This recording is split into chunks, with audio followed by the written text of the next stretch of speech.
Hello mga ma'am and sir, kapatid ko po na lahat po tayo dito, mga nagtitinda, mga dumadaan ay lahat po tayo dito ay busy. Ano po? Pero hindi naman po kawalan sa atin kung bibigyan po natin ng 5 minuto po ang Panginoon. Ano po, ngayon po ako ay mag-search. Hello. Ako po ngayon mag-share po sa inyo ng salita po ng Diyos at dahil may tanong po sa job, tanong po sa ating buhay na may itatanong po tayo sa ating sarili. Po, yung tanong, hello. Hello. Yung tanong po na yun ay nanggaling po sa Biblia na po. So, marami po tanong po na yun sa atin na kung paano po natin matitiyak ang kalamdaman po. Marami tao na kanang mabuti sa langit. Ano?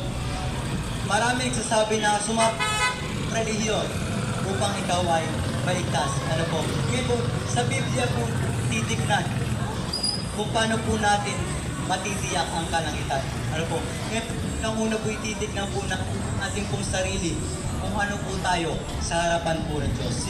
Sa Romans 23, lahat po tayo ay makasalanan, ay nagkakasala. Ano po? Mapamahirap, mayak, presidente man, pare o pastor. Lahat po tayo ay makasalanan. At ito po ay ating batid. Ano po? Po, sa lupa, kapag tayo po ay nakagawa ng kasalanan, ito po ay may kabayaran, di ba po? Kapag ako po ay nakapatay dito sa lupa, ang kabayaran po doon sa aking kasalanan, ako po ay makukulong. Pero yung mga kasalanan pong ginagawa po natin sa Diyos, ay may kabayaran din po yun. Ano po? Yung kabayaran po na ginagawa, ay sinabi po sa verse 10 ay ang kabayaran po sa kasalanan ay kamatayan. Pero hindi po tinutukoy doon na physically po tayong papatayin. Ano po? At tinutukoy po kamatayan doon yung pagpunta po ng ating kaluluwa sa apoy po ng impyerno. Ano po? Ang impyerno po ay alam po natin na doon po ay puro paghihirap. Ano po? Maaari po na tignan niyo po ang aking sinasabi na wala po sa hindi po natin tinitignan ng kahalagahan yung kaligtasan. Ano po? Pero balang araw po ay ma-realize din po na kung bakit po ginagawa ito sa harapan nito. Ano po? Yung mga kasalanan po natin na dapat po pagbabayan apoy na impyerno ay sinabi po sa Romans 5:8 na sila po ang nagbayad ng ating pong mga kasalanan. Sinabi po sa Romans 5:8, si Jesus po'y namatay para sa atin. Si Jesus ay namatay, nilibing at muli pong nabuhay. Alang-alang po sa ating mga kasalanan. Po.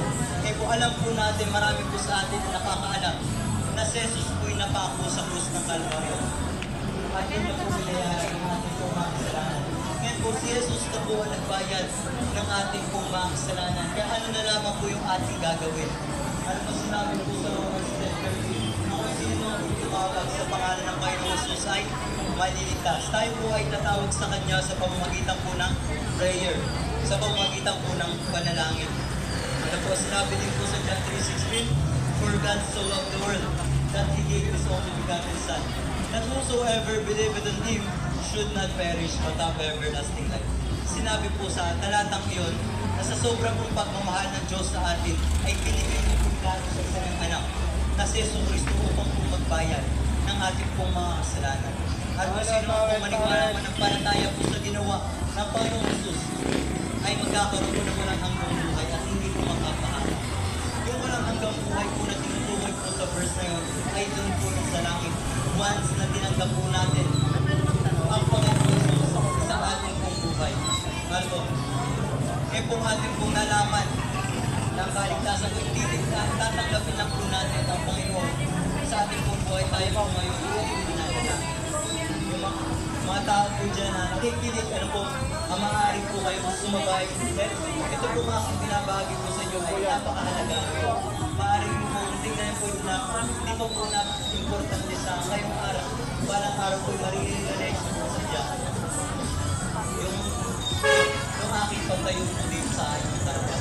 Ano po, ngayon po yung mga tao po na nakikinig, mga nagtitinda po, maraming ginagawa, may free time, ay ilang minuto po na pagsabay po sa panalangin pagtanggap po sa buhay ay hindi naman po mawala para bigyan po natin ng time ang Panginoon na nagbigay po sa atin ng buong buhay po natin ito sa bawat araw sa kaya po, tayo po ay mananalangin yung mga gusto sumabay na tumanggap sa mga Panginoong Jesus ay sumabay po kayo tayo po manalangin ng isang Diyos na salamat po sa araw nito. Salamat po sa mga kasalanan na ulan patungong bayan. Ulit salamat po dahil kayo rin sa tayo. Alam natin. Patawad mo sa aking balik-balikwan. Kung sa kaligtasan. At ingatan ba po kayo? Ingat kayo po. Saan ka na kayo? Sa pangalan ng Ano, ibukasin po naman sa prayer mo yun, isasagpunan ang parang pagpo tayo ay maligtas na. Ito po sa ating pagtanggap sa Panginoong Jesus ay may namubong relasyon sa atin ng Diyos Ama.